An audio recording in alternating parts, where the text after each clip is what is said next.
Dapat hanggang dito lang yung kamay. So, hindi ka pwedeng yung big acting na typical na ginagawa namin.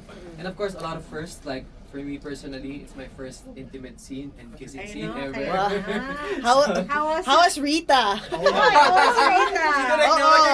I mean, how was the scene? How was the scene? How was it handled? Kamusta lahat? Oo. Ako, it was intense. Intense siya. Hindi ko in-imagine na ganun yung first ever kissing scene ko. Akala ko pakit lang, pero ganun pala.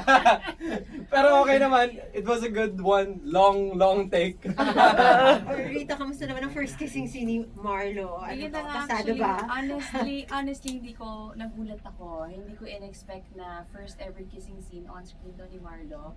So parang akong, so you mean to say, ako yung, ano ba? First medyo kiss. Virginized. Screen? On screen. Ganun ba yun, Marlo? Ganun. Pero, ramdam ko yung kaba, pero in fairness, inilaban niya.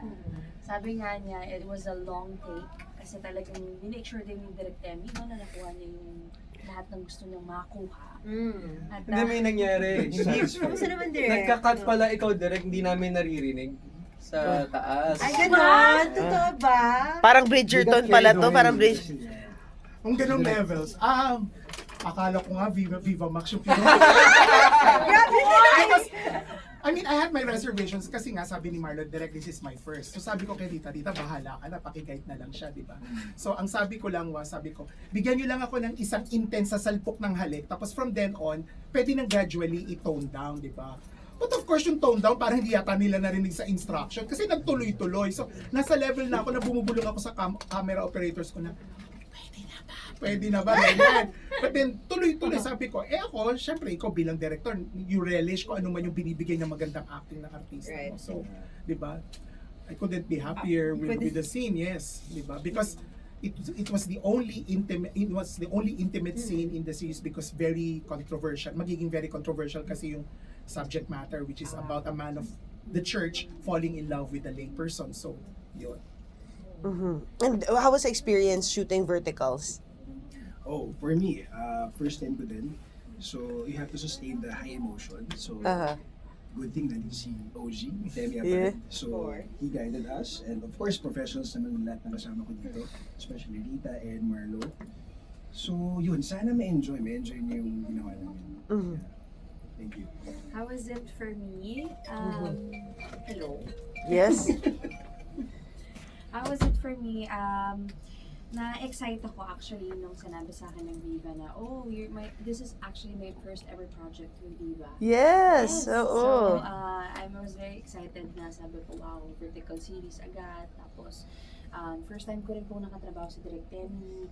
And na-excite ako. And yun nga, also with Marlo, I know him, but this is our first time also to work together. Si Mark yan, we've done a few projects with GMA before. So, happy ako and I was very, very excited. And na-miss ko talaga. Na-miss kong umarte. How was ito na nga, ito yung first project na binigay sa'yo ng Viva. Yung experience mo lang na, syempre, it's a new world. Kasi, di ba, in GMA, you were like 20 plus years there. Yes. I mean, you're in a whole new world, in a whole new corner in showbiz. Yes po. Kamusta yung experience na to, na bagong era?